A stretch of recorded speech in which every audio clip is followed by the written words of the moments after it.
다윗이 처해 있는 상황이 딱 그와 같아요. 이렇게도 할 수 없고 이렇게도 할 수 없는. 이게 무슨 말이냐?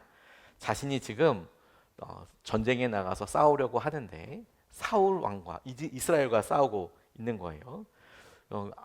좁게 보면 사울 왕과 싸우는 거니까 다윗에게 있어서는 그의 대적과 싸우는 것이죠.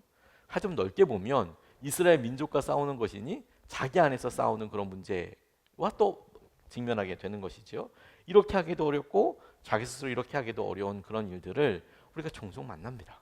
어떤 결정을 할 때도 그게 로잔이든 혹은 우리의 삶에 있어서 돈과 공부 혹은 육아와 직장 이런 걸 생각할 때에도 우리가 포기해야 될 부분들과 혹은 그 일에 대해서 우선순위에 맞춰서 포기할 수는 없지만 당장의 우선순위에 맞춰서 조금 더 집중을 해야 될 부분들이 생기게 마련이거든요. 자, 그럴 때 이게 우리에게 늘 생기는 일이지요. 저는 이 과정들 가운데 하나님께서 우리에게 이런 질문을 하신다고 싶어요. 우리라면 어떻게 할 건가? 우리가 이런 여러 상황들 가운데 있을 때 우리라면 어떻게 할 건가? 다윗도 끌려갈 수밖에 없었고 이 상황에 지금 마주하게 됐습니다. 그가 이 전쟁을 일으킨 게 아니고 블레셋과 이스라엘 사이에 일어났던 전쟁에 그가 휩쓸리듯 들어가게 됐어요. 자기가 선택한 게 아니라고요. 로잔을 제가 만든 게 아니고요. 그런데 휩쓸려 들어가게 됐어요. 어떻게 하면 될까요? 직장을 여러분들이 세우지 않았잖아요. 그런데 그 일에 휩쓸려 가게 됐어요. 경제적인 여러 일들 여러분들이 결정한 게 많지 않잖아요. 사회가 그렇게 휩쓸려 가고 있어요. 그러니 그런 여러 일들에 우리가 구체적인 경험들을 할 때 우리가 바르게 기도하고 나아가야 될 방향, 은혜를 구하고 나아가야 될 방향은 어떠한가라는 것에 대해서 오늘 이 마지막 다윗 사례를 점검하며 우리가 같이 좀 말씀을 나누고 싶어요. 첫 번째 주목하고 싶은 것은 무엇이냐면 우리가 애를 끌고 우리가 속상해하고 힘들어하는 부분은 뭐냐면 우리를 좋아하는 사람 혹은 우리를 싫어하는 사람 때문에 때로는 힘을 얻고 때로는 낙심하게 된단 말입니다. 그런데 하나님의 역사는 우리를 좋아하는 사람 때문에 우리를 싫어하는 사람들 때문에 일어나는 게 아니고 하나님께서 그 모든 일을 주관하고 계신다는 사실이 우리에게 너무 중요한 기준이자 위로가 된다고 싶어요. 무슨 말이냐? 4절에서부터 7절까지의 말씀을 보면 이렇게 나와 있습니다. 그러나 블레셋 족속의 지휘관들은 다윗에게 분노를 터뜨렸다. 블레셋 족속의 지휘관들이 아기스에게 강요하였다. 저 사람을 돌려보내십시오. 임금님께서 그에게 지정하여 준 그곳으로 그를 돌려보내시고 우리와 함께 싸움터에 나가지 않도록 하여 주십시오. 싸움터에 나가서 그가 우리의 대적으로 돌변할지도 모르는 일입니다. 그가 무엇을 가지고 자기의 주인과 화해할 수 있겠습니까? 우리 군인들의 머리를 잘라다 바쳐서 하지 않겠습니까? 그가 바로 이스라엘 백성이 춤을 추면서 사울은 수천 명을 죽이고 다윗은 수만 명을 죽였다 하고 추켜 세웠던 그 다윗이 아닙니까? 마침내 아기스가 다윗을 불러 말하였다. 주님께서 확실히 살아계심을 걸고 맹세하지만 장군은 정직하였소. 나에게로 온 달부터 오늘까지 나는 장군에게서 아무런 허물도 찾지 못하였기 때문에 장군이 나와 함께 이 부대에 들어와서 출전하는 것을 좋게 생각하였소. 그런데 저 지휘관들은 장군을 못마땅해 하오. 그러니 이제 장군은 블레셋 사람의 지휘관들의 눈에 거슬리는 일을 더 이상 하지 말고 평안히 돌아가기를 바라오라고 나와 있습니다. 여기에 여러분 아기스 왕은 확실히 다윗에 대해 굉장히 열린 마음과 그를 신뢰하고 있다는 것을 우리가 발견할 수 있습니다. 아기스의 왕은 다윗을 신뢰하고 있고 할 수만 있다면 그가 함께 전쟁에 조인해서 동참해서 이 전쟁을 수행하기를 다윗에게 원하고 있다는 점을 발견할 수 있습니다. 반면에 다윗과 척을 지고 있는 아기스의 다른 지휘관들은 다른 장군들은 다윗을 심각하게 우려했습니다. 그 말을 아기스 왕과 비교해서 생각해 볼 때 아기스 왕은 다윗을 좋아했지만 아기스 왕의 신하들, 아기스 왕의 장군들 혹은 다윗의 동료라고 부를 수도 있는 사람들은 다윗을 철저히 경쟁자로 생각하거나 혹은 적으로 생각했다는 점을 주목해 볼 수 있습니다. 그리고 이 전장 상황에서 이 아기스의 신하들, 지휘관들의 결정은 굉장히 합리적이기도 합니다. 전쟁을 하고 나가는데 다윗을 어떻게 믿냐? 그가 공적을 세운다고 하지 않습니까? 다시 이스라엘로 돌아간다는 마음을 가질 때 뭘 갖고 가면 제일 칭찬을 받고 제일 인정을 받겠느냐? 우리들의 목 아니냐? 이 승리 아니냐? 그러면 다윗은 와 저렇게 들어가서 이스라엘 다시 환영받으면서 이렇게 할 거 아니냐라고 그들의 입장에서는 나름 합리적인 질문을 하고 있는 것이죠. 그런데 여러분, 실제로 우리가 여러 상황들을 청하면서 우리의 마음이 가장 많이 쏠리고 가장 고통스럽고 힘들어하는 부분이 무엇인지 아십니까? 우리를 이렇게 싫어하는 사람이에요. 우리를 환대하지 않는 사람이에요. 우리의 대부분의 믿음의 어떤 에너지, 우리의 삶의 일들에 이것을 태워버리듯 혹은 쏟아버리듯 보내고 있는 부분들은 어떤 부분이냐면, 그래, 이 일을 제대로 이루어 나가야지, 이게 하나님의 뜻이니까 하나님께서 하시는 일대로 우리가 함께 뭐든지 세워가 봐야지, 그 방향을 가야지 라기보다 나를 싫어하는 사람이 있네, 혹은 나를 좋아하는 사람이 있네, 나를 좋아하는 사람들의 혹은 내가 인정받고 싶은 사람들의 시선과 결정을 내가 잘 만족시켜야지, 혹은 나를 미워하는 사람 어떻게 저들과 함께 이렇게 하게 되나, 어떻게 저 사람들한테 더 미워하지 않을 말들을 이렇게 듣게 되며 어떻게 저들에게 좀 오해를 풀어나가며 하는 일에 우리 삶의 에너지의 대부분이 쓰인다는 거예요.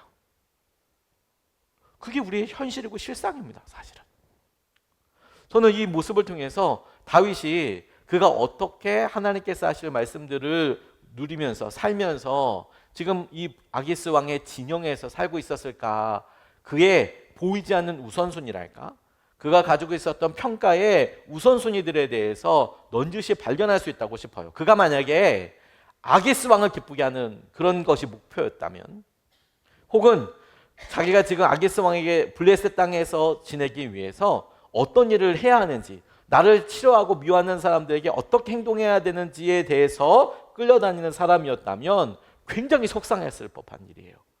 오늘 이것은 내가 이렇게 열심히 했는데 결국에는 아기스 왕의 신하들, 지휘관들에게는 인정받지 못한 거잖아요. 동료로 인정받지 못하고 난 나가야 되는 거야 라고 지금 그렇게 인정받고 있는 거고, 아울러 그것을 통해서 아기스 왕도 날 이제 신뢰할 수 없다라는 거네. 그리고 명확하게 저들보다, 아기스의 다른 군장들, 장군들보다 자신을 더 낮게, 더 밑으로 생각하고 있다는 것을 아기스 왕의 말과 결정을 통해서 알게 되겠죠. 그러면 많은 사람들이 이것 때문에 넘어집니다. 좌절합니다. 그리고 그것을 어떻게든 해결해 보기 위해서 버둥버둥하다가 더 큰 실수와 더 큰 아픔을 만나게 되는 거예요. 그런데 다윗은 이 모든 일에 대해서 바라보고, 그리고 하나님께서 하실 여러 일들에 대해서 지금 끌려가듯이 가고 있는 것 아닙니까? 그가 그런 감정과 사람에 매여 있지 않고 오히려 그런 일에 하나님께서 하실 여러 일들 앞에 있을 때 사람에 매이지 않고 나를 좋아하는 사람이나 나를 싫어하는 사람이나 그들의 행동과 말에 좌지우지되기보다 하나님께 중심을 둔 사람이었기에 오늘 이런 일들이 그에게 별로 문제가 되지 않는 거예요. 오히려 오늘 이런 일이 그에게 살 수 있는 구멍이 되는 거예요. 오히려 많은 사람들이 정말 믿음으로 잘 살아오고, 그리고 가정에서도 그렇게 했으면서도 이렇게 깊이 나아가는 일들 중에 생기는 관계 문제 때문에 너무도 힘들고 어려운 국면을 마주하게 되는 것이지요. 예수님 이름으로 공동체 생활을 하는 아주 유명한 공동체와 관련된 이야기를 들었습니다. 믿음의 실험을 하고 함께 모여서 우리 살자. 그래서 믿음으로 같이 사는 그런 일에 첫 번째로 이제 가장 큰, 함께 살 때에 가장 큰 중심이 되는 게 뭐냐면 사유재산을 갖냐 안 갖느냐 하는 거예요. 공동체 생활할 때 놀랍게도 여러분, 그렇게 함께 공동체 생활을 하기 위해서 이 사유재산이 이 불의의 씨앗이 되는 경우들이 있거든요. 똑같이 예수님을 놓고 결단했는데 저 지금 뭘 사고 뭐 하고 그냥 함께 살려고 할 때 그런 일들을 믿음으로 딱 결단하고 사유재산을 포기하고 들어갑니다. 멋지지 않습니까? 그런데 그 공동체에 큰 싸움이 났던 것은 두 파로 나누어져서 싸웠다는 거예요. 첫 번째 파는 쪽파, 두 번째 파는 양파. 뭐 쪽파였냐면 사유재산 다 없어, 우리 다 같이 섞어서 공동재산으로 하고 다 나누자. 저 실제로 이렇게 사는 공동체도 봤습니다. 영국에서. 브루도프나 이런 데는 사유재산이 없어요. 양파는 뭐냐면, 그래 우리가 공동생활하니까 사유재산이 그 중심으로 하는 건 다 그렇게 하지만 그래도 어느 정도의 개인적인 자산이나 재산은 있어야 하지 않느냐. 그래서 이걸 좀 포괄적으로 사유재산 전혀 없는 것보다 반반으로 하든지 부분 해야 되지 않겠냐. 어떻게 다 그냥 다 공동체에 다 해서 다 똑같이 나누냐, 이런 생각을 하는 분들이 계셨다는 거예요. 양파.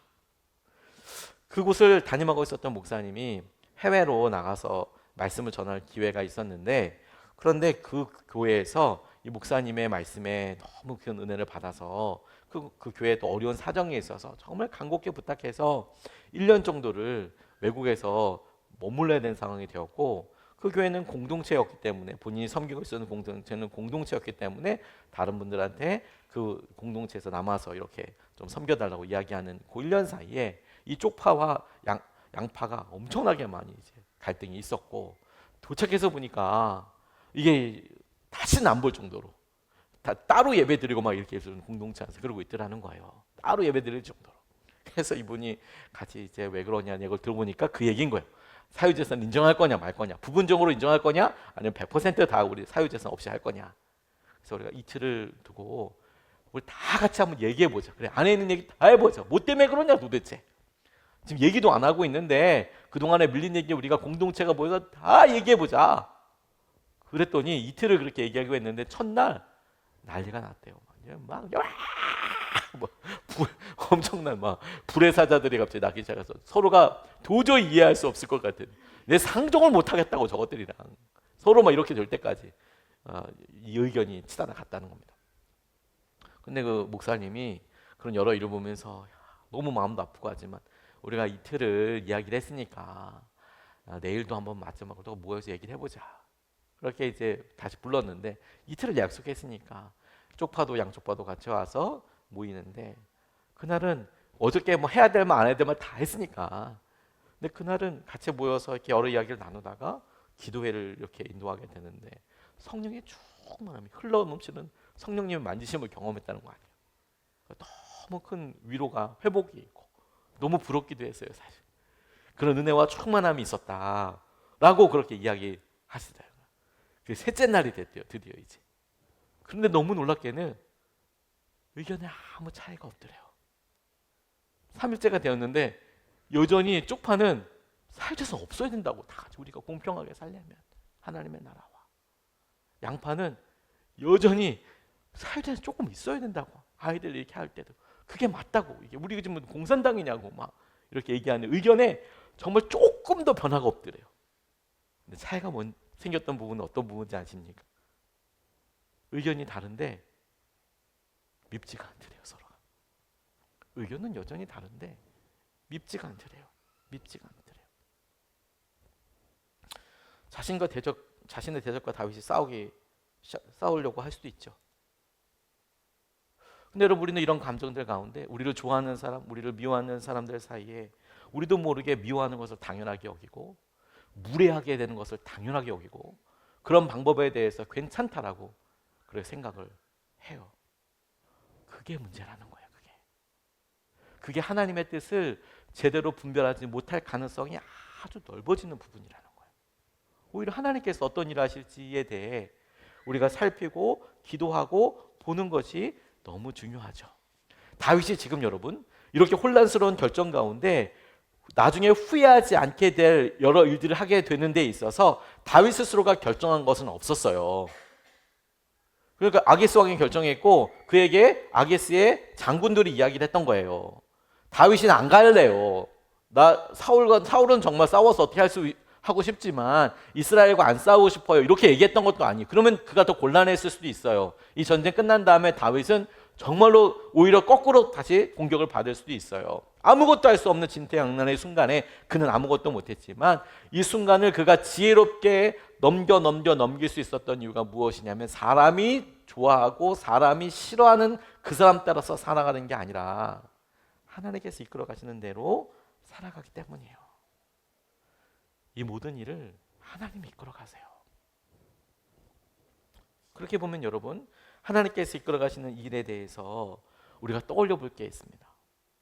오늘 그를 이런 상황으로 넣었던 핵심적인 소재, 이런 일에 빠지게 된 동기이자 소재가 되는 게 무엇이냐면 다윗을 향한 노래 때문이었습니다.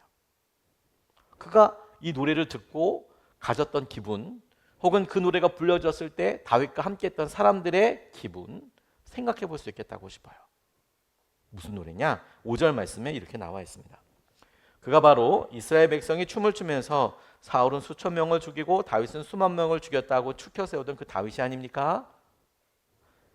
아기스 왕의 지휘관들이 아기스 왕에게 하는 이야기입니다. 그가 바로 춤을 추면서 다윗은 수천 명을 죽이고 다윗은 수만 명을 죽였다고 추켜 세우던 그 다윗이 아닙니까? 라고 이야기하고 있습니다. 사울이 죽인 자는 천천히요, 다윗이 죽인 자는 만만이라. 수천 명이고 수만 명이다. 이렇게 했던 노래를 언제 불렀는지 아십니까? 골리앗을 죽였을 때 여러 사람들이, 특별히 여성분들이 들어오는 다윗을, 혹은 다윗의 군대, 이스라엘 군대를 보고 환호하면서 불렀던 노래입니다. 그도 그럴 것이 40일 동안이나 아침 저녁으로 나와서 큰 소리 치고 있는 골리앗에게 사울 왕과 함께 했던 군대도 아무 일도 못하고 있었잖아요. 다윗이 가서 골리앗을 죽임으로 그걸 해결했어요. 그래서 천천히요 만만이다는 이야기를 들었습니다. 그 이야기를 들었을 때 다윗은 젊은 나이였지만 아마 삶에 있어서 정말 꽃이 확 피듯이 어떤 피크처럼 훅 올라가게 느낌, 고향감을 느낄 수 있는 그런 시기였다고 싶어요.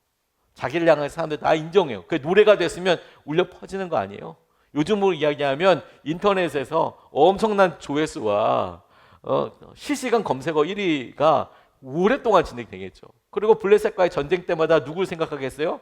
그 노래와 그 기억을 생각해서 다윗 데리고 와라. 이게 직접적인 영향력이 되고 선택의 기준이 될 터이니 다윗 으쓱으쓱 하지 않겠습니까? 으쓱으쓱. 와, 뭐 나 좀 이래. 이런 그런 기분 좋을 만한 이야기이지요. 하지만 전혀 다른 의미도 있습니다. 뭐냐면 우리가 전에 살펴보았듯이 그가 사울왕이 자신을 죽이려고 하자 도망쳐요. 그래서 가면 안 될 곳, 정상적인 생각으로는 갈 수 없는 아기스 왕에게 도망갔습니다. 참고로 이 아기스와 돌아온 아기스는 다른 왕입니다. 아기스라는 것이 그 왕의 이름 같은 거거든요. 도망갔어요. 그랬더니 이 노래를 똑같이 부르는 거예요. 저 사람은 골리앗을 죽였던, 우리가 싸우면 맨날 승리하던, 그러니까 우리를 맨날 죽였던 다윗 아닙니까? 그를 향해서 사람들 노래 부르듯 사울이 죽인 자는 천천이고 수천 명이고 다윗이 죽인 자는 만만이다, 수만 명이다 라고 이야기하던 그 사람 아닙니까? 그게 다윗에게 확 두려움으로 다가왔어요. 그래서 그 했던 행동은 뭐였죠? 미친 척하는 거였습니다. 침을 흘리면서 이제 어그적거리면서 이제 미친 척하면서 그 위기를 넘어요. 그래서 여러분, 정작 그 노래가 자기가 어렸을 때는 정말 으쓱으쓱 이렇게 되지만 나중에 그가 정말 외롭고 곤궁함에 빠졌을 때에는 오히려 거꾸로 그것이 너무도 그의 삶을 혹은 그의 자존감을 바닥으로 내려뜨리는 그런 중심이 되었다는 거예요. 여러분들은 그런 일을 경험하신 적 없으십니까? 제가 이 본문 가지고 설계했을 때도 한번 나누었지만 우리가 잘 되고 좋은 일들이 많고 그랬을 때 사람들 만나고 우리 어깨가 그렇지, 괜찮지 이럴 때도 있지만 우리가 되게 위축되고 우리가 가난해진 것 같고 우리의 마음이 정말 힘들고 만나기 싫다 이럴 때 누군가를 만날 때 우리의 마음은 어떻습니까? 오히려 당신이 그랬잖아요. 요즘은 어때서요? 그래요 그냥 하는 그 마음이, 그 차이가 클수록 저 사장님, 와 저분 예전에 이랬는데 지금은 이라고 얘기할 때 이 차이가 클수록 실제로 다윗이 느끼는 마음과 같은 이럴 때 우리는 참 큰 좌절감과 아무도 그거 기억 안 해줬으면 좋겠어. 그거 아무도 좀 몰랐으면 좋겠어.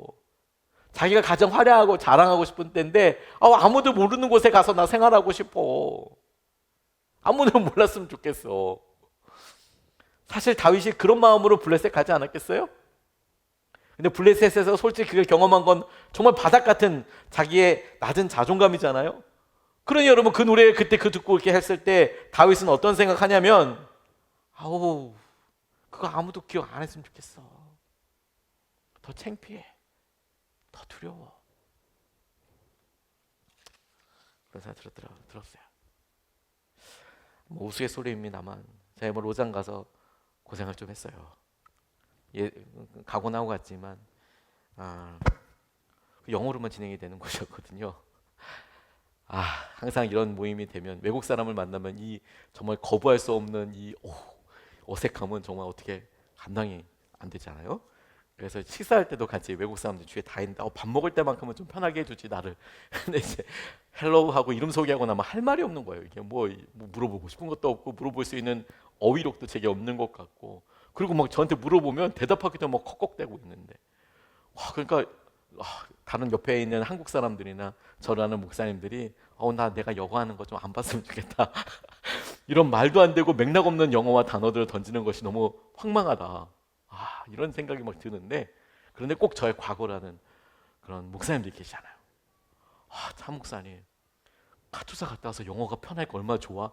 좋기는 지금 창피해가지고 사람 안 만나나 제가 점심을 먹어야 되냐 저녁을 먹어야 되냐 고민하고 있는데 좋기는 뭐가 좋아.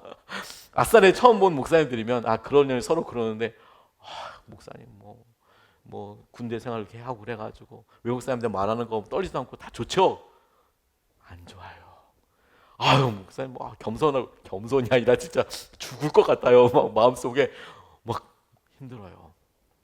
그냥 우스갯소리로 말이었지만 정말 처음에 몇 번 식사할 때는 진짜 이게 목으로 넘어가는지 코로 넘어가는지 모를 그런 일도 있었어요. 근데 여러분, 이건 웃고 넘어갈 일이지만 정작 우리가 재정적인 어려움으로 했거나 우리 애가 어렸을 땐 참 똑똑했는데 지금은 어떻게 해야 되나라는 그런 부모님들에게 걔 그때 공부 잘했는데 똑똑했는데 어땠어요? 잘 살지 뭐 주님의 은혜로. 혹은 그렇게 부모님 때 그렇게 뭐 집에서 유지로 이렇게 살았는데 지금은 어때요? 병원에 계시고 뭐 그렇지 뭐 부모님. 다윗의 마음이 딱 그랬다는 거 아니에요. 근데 여러분, 이런 우리의 흥망성쇠라고 할 수는 없지만 우리에게 불려져 있던 이 노래, 혹은 우리가 가장 힘들 때 불렀던 노래, 다윗에게 있어서 사울의 죽인 자는 천천, 다윗의 죽인 자는 만만, 사울 왕의 죽인 사람은 수천 명이고 다윗 왕의 죽인 사람은 수만 명이다, 다윗이 죽인 자는 수만 명이다 라고 이야기하는 이런 이야기들이 혹시 여러분들에게는 혹시 이런 얘기들이 없으십니까? 연탄길이라는 책을 쓴 이철환 집사님이 본인이 이런 강의 때 하는 이야기를 듣다가 제가 너무 놀란 게, 책에서 보고 너무 놀란 것이, 연탄길이라는 책이 슈퍼 베스트셀러였거든요. 그래서 정말 수십억의 원고료를 받을 정도로 슈퍼 베스트셀러였어요. 슈퍼 베스트셀러. 근데 여러분, 이분이 나중에 이런 이야기를 해요. 자기가 그걸 몇 번씩이나 이제 출판사에 이제 출판 좀 재고해 달라고 했지만 아니다. 뭐가 아니냐 좀 알려달라 그랬을 때 정말 비참하기도 하고 막 사람들이 막 찍찍찍 그러면서 이거 이렇다 저렇다 얘기하면 너무 막 영혼이 갈갈이 찢겨지는 것처럼 너무 힘들었대요. 그런데도 그러면 그걸 수정해서 다른 출판사에서 이거 좀 내달라고. 그럼 또 거기서 막 참석하듯이 막 이야. 그럼 뭐 180도로 여기는 좋았다고 여기는 나빴다고 그러고 여기는 좋았다고 그러고 뭐 이런 게 뭐 몇 번이죠. 여러 번 그렇게 글을 쓰면서 결국에는 그렇게 막 몇백만 부가 팔리는 슈퍼 베스트셀러가 돼서 그의 삶이 완전히 변하게 되는 계기가 되었는데, 이분이 이런 얘기예요. 결국 그것 때문에 우울증이 따라왔다고. 그러면서 이분이 직접 이런 이야기했어요. 미치도록 고통스러웠지만 하나님이 이렇게 주실 것이라는 믿음을 꽉 붙잡고 있었습니다. 목사님 설교를 듣는 것이 그나마 위안이 되었어요. 위로받고 싶었다면 말하는 것이, 위로받고 싶었다고 말하는 것이 더 정확하겠네요. 제 아내 신앙이 쌀 한 톨만큼이라도 자라고 있었다면 아마 말씀이었을 것입니다. 왜냐하면 이분이 저것만 아니었어도 이렇게 망가지지 않았을 텐데, 이거 고민을 늘 했다는 거예요. 그 여러분, 사람들은 연탄길 때문에 이철환이라는 사람, 이철환이라는 작가 조금 더 자세히 알아보니까 크리스천이라네. 글을 따뜻하게 쓰더니 그래 크리스천 같았어. 집사님이래. 저기 서울에 있는 어느 무슨 교회 다닌대. 그래서 천천히고 만만히고 듣지만 정작 자신의 그거 볼 때마다 내 마음과 내 영혼이 다 부서지게 됐던 그거, 어려운 거라고 떠올리고 있다라는 점에, 그렇죠, 힘들죠. 근데 여러분, 바로 그 노래가 우리를 힘들게 하고 우리를 낙담하게 했던 바로 그것이 우리를 살려요. 저는 목사 자녀라는 게 지금이야 사람들이 목사 자녀라고 부르지만 목사님 자녀라고 부르지만 예전에는 목사님 자녀들에서 뭐라고 부르는지 아세요? 목사집 아들, 목사집 아들. 저 그 얘기 많이 들었어요. 목사집 아들. 저희 아버지와 관련된 거니까 그 목사가 사는 집의 아들. 참 희한하죠. 목사집 아들이라고 불러요. 그리고 무당집 아들. 제 친구 중에서 제일 친한 친구가 무당집 아들이 있었어요. 사실은 아버지가 박수무당이었어요. 운명철학과를 하고 있었죠.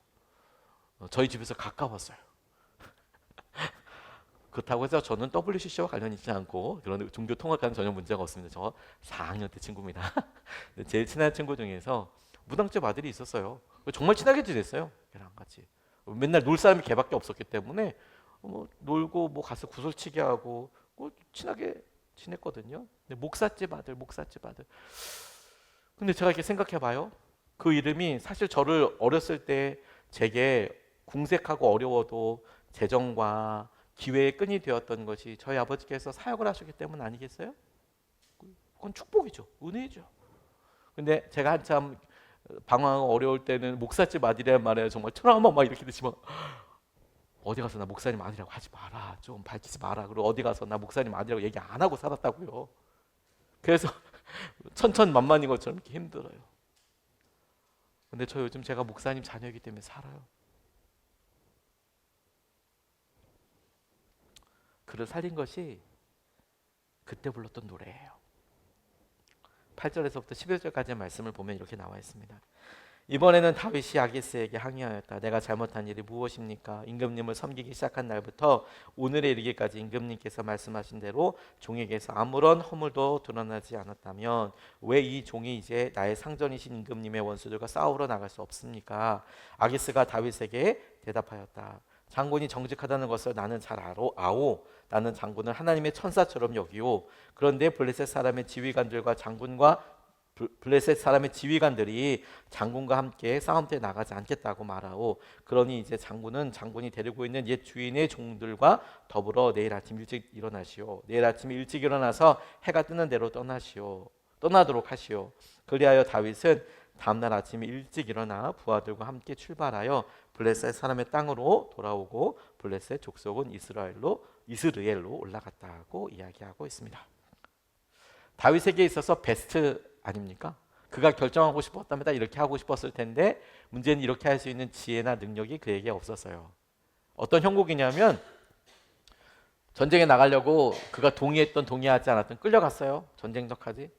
그랬더니 아기스 왕의 지휘관들이 사울 재랑같이 못 나가. 그래서 자기들이 이야기한 거예요. 그래서 아기스가 너 떠나라고 이야기했어요. 다윗은 그것을 놓고 오히려 더 생색을 내듯이 이야기해요. 왜 나를 못 믿어줍니까? 제가 만약 다윗이었다면 말 안 하고 그냥 갔을 것 같은데 다윗이 나 왜 못 가게 합니까? 라고 이야기하면서 거기를 싹 떠나요. 그러니까 아기스 왕에게 볼 때는 그가 배신자도 아니고 오히려 난 너 알아. 그래 네 마음 알아. 라고 인정해 줄 뿐만 아니라 아기스 왕에게 있어서는 미안한, 오히려 편을 들어주지 못하고 인정해주지 못하는 것에 대한 짐을 하나 지우는 그런 느낌이지 않습니까? 반면에 다윗은 이 뻘쭘하고 이 안타까운 싸움을 안 싸워도 되는 거예요. 공식적으로 정당하게 자기가 결정한 거 아니에요. 하나님이 그렇게 이끌어 주셨죠. 하나님께서 그렇게 이끌어 가셨어요. 다시 누가 이끌어 갔다고요? 하나님께서 그렇게 이끌어 가셨어요. 이게 은혜라는 거예요. 근데 뭐가 그렇게 했다고요? 그가 그때 불렀던 노래가, 그가 그렇게 살 수밖에 없었던 질투와 여러 일에 있어서 그 노래 때문에 내가 이렇게 질투를 당해서 사울 왕에게 쫓겨. 그 노래 때문에 내가 그렇게 미친 척도 했지, 아기스 왕 앞에서. 근데 결국 그에게 붙었던 하나님께서 그의 삶에 있어서 믿음으로 보아주었고 그의 삶에 평생 따르게 된 목사집 아들, 혹은 너 그렇게 항상 따랐던 너 무슨 장로 아들, 너 평생 그렇게 했던 그거, 너 그렇게 했던 그거가 믿음으로 살았던 그 부분이 결국에는 은혜의 통로가 돼서 다윗을 살려요.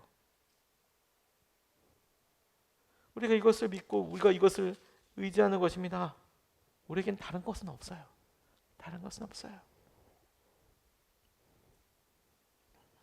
하영록 목사님이라는 분이 페이버라는 책에서 심장 이식 수술 관련된 이야기를 하시잖아요. 본인도 심장 수술, 이식 수술을 해야 되는데 심장이라는 장기는 뭐 간도 사실 굉장히 소중한 장기고 그렇긴 하지만 간은 이식 수술을 할 때 본인 것을 남겨놓고 이식 수술을 할 수 있잖아요. 간 이식 수술도 굉장히 위험하고 아픕니다.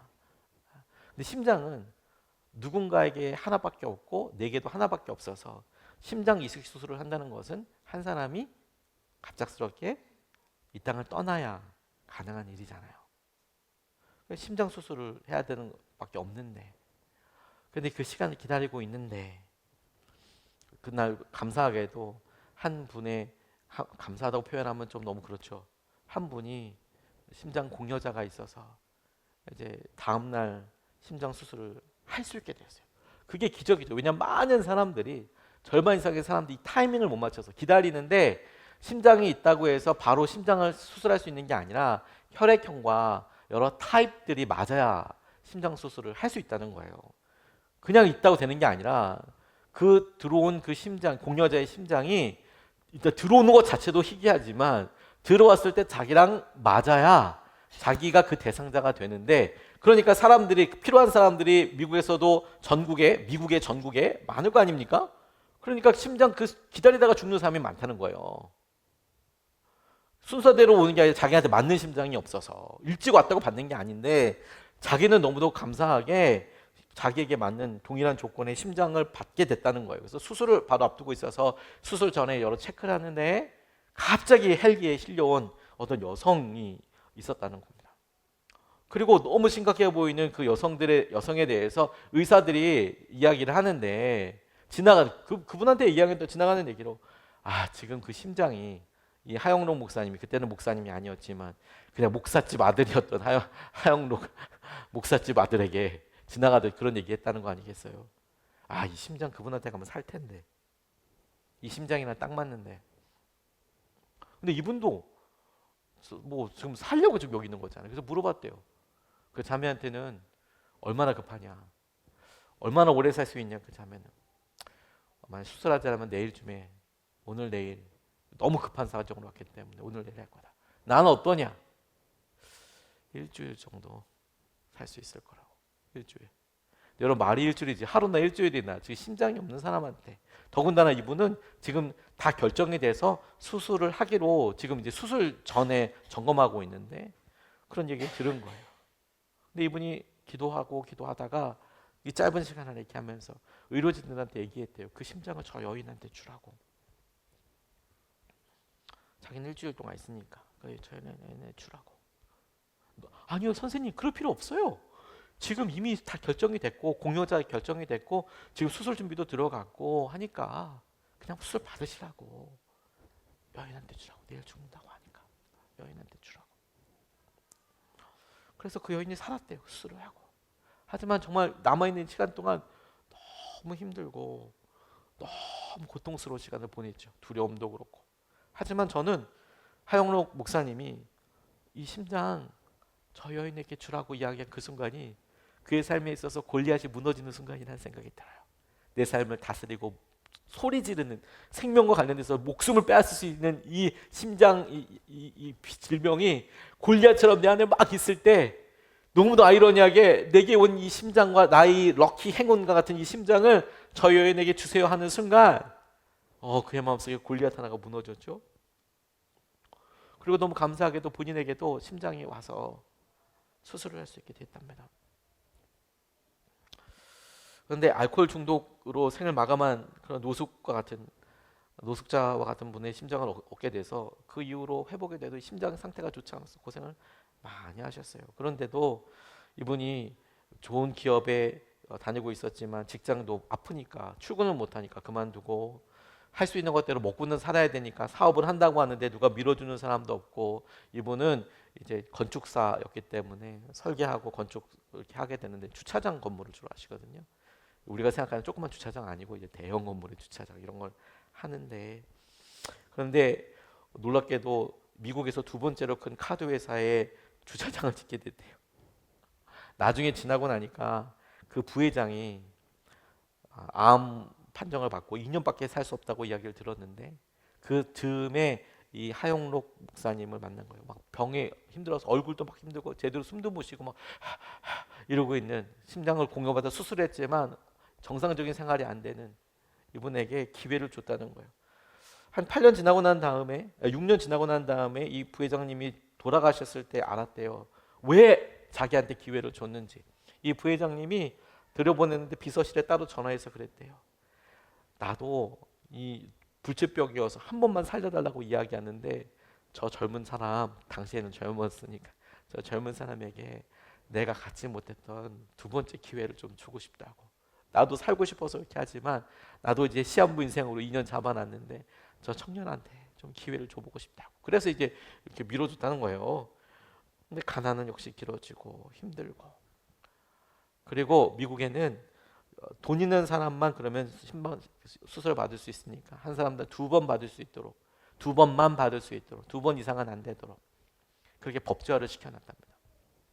근데 이분이 한 번 받았잖아요. 근데 이제 두 번째도 그 심장이 너무 힘드니까 또 수술을 받았던 거예요. 그리고 이제는 이 심장이 나빠지면 죽는 거죠. 이제 카운트다운이 시작된 거나 마찬가지죠. 그런데 자기가 힘들어서 다시 이제 이 심장이 또 기간이 다 돼서 가서 보니까 첫 번째로 했던 그 심장이 본인이 그렇게 이제 그때 그 심장이 알코올 의존증 환자의 심장이었기 때문에, 그리고 그런 여러 상황들의 레코드, 메디컬 레코드, 의료 진료에 다 남아서 그래서 그거는 카운트 안 하기로 했다고. 그래서 다시 하나님께서 그에게 수술도 받게 해주시고 그의 삶을 쓰시는 것을 페이버라는 책에서 볼 수가 있어요. 또 설교를 통해서도 큰 은혜를 받았었습니다. 그가 정말 힘들고 붙잡았을 때 그 노래가 그를 살려요. 그를 살려요. 구질구질한 것 같고 어렵고 낙담스러운 그것이 여러분 우리 살려요. 저는 말씀을 마무리하면서 이런 생각을 했어요. 교회가 여러 일들을 놓고 우리 같이 기도하고 있습니다. 근데 이 대회를 마치면서 저 참 여러 사람들을 만났습니다. 개척하는 사람들을 하나님께서 몇몇 만나게 해주셨어요. 한 일본 선교사님 만났는데 30대 초반? 제가 결혼했는지 안 했는지를 그때 당시에는 신기해서 안 물어봤네요. 한국 분이고 미국 코리안 아메리칸이었어요. 미국 사람인데 한국말보다 미국말이 더 편한 사람. 홍콩에서 펀드 매니저, 큰 기업에서 펀드 매니저를 하고 있다가 복음을 만났어요. 그래서 다 내려놓고 일본 선교사로 헌신한 거예요. 근데 그 일을 듣고 있던 옆에 선배 선교사님이 그런 얘기를 하더라고요. 우리는 뭐 그랬구나, 젊은 나이에 그랬구나, 귀하다 이렇게 생각하잖아요. 근데 이 선교사님은 딱 아는 거예요. 당신 월급이, 그러니까 연봉이 밀리언을 넘었을 텐데 그 정도면 어떻게 포기했냐고. 밀리언 달러를 넘었을 텐데 어떻게, 펀드 매니저였는데 뭐 그런 데서 어떻게 그거 그만두고 나왔냐고. 근데 딱 한마디로 이야기하더라고요. 그냥 주님이 날 부르셨다고. 그래서 홍콩에서 그런 기업에서 싹 다 내려놓고 그래서 일본 가서 뭐 취업을 하는 것도 아니고 선교사로 보내고 있는 분을 그 심심한 식사 시간에 만났어요. 한국말로 다행히 할 수 있어서 너무 감사하긴 했지만 식사 시간에 만났어요. 처음엔 영어 이렇게 하려고 하다가 식사 시간에 만났어요. 여러분, 우리 교회가 주님께서, 제가 이런 기도했었거든요. 와, 그 은혜가 놀라웠을 때, 처음에 개척됐을 때, 야, 그 은혜와 믿음의 놀라운 결정들과 이런 일에 대한 믿음의 열매들, 다 골리앗이 무너지고 했던 여러 일들을 그때 있었던 분들이 다 경험했는데 그분들이 선한 목적으로 복귀들을 많이 하셨잖아요. 늘 아쉬웠어요. 근데 이제 이런 생각을 해보는 거죠. 와, 그 기회를 하나님께서 우리에게 주시는구나. 이제 주시고 은혜를 더하여 주시는구나. 주님께서 우리의 노래와 우리의 기도를 통해서 하나님의 말씀 놀라운 것을 보게 하여 주시는구나. 감사하다. 감사하다. 여러분, 주님께서 여러분들을 부르시고 이끌어 주신 대로 여러분들 은혜로 쓰실 거예요. 그 날을 위해서 우리가 오늘 우리가 불렀던 그 노래에 우리가 일컬었던 그 믿음의 분량을 다시 회복하고 하나님의 은혜를 바짝 붙잡을 수 있으면 좋겠습니다. 우리가 찬양하고 기도하시겠습니다.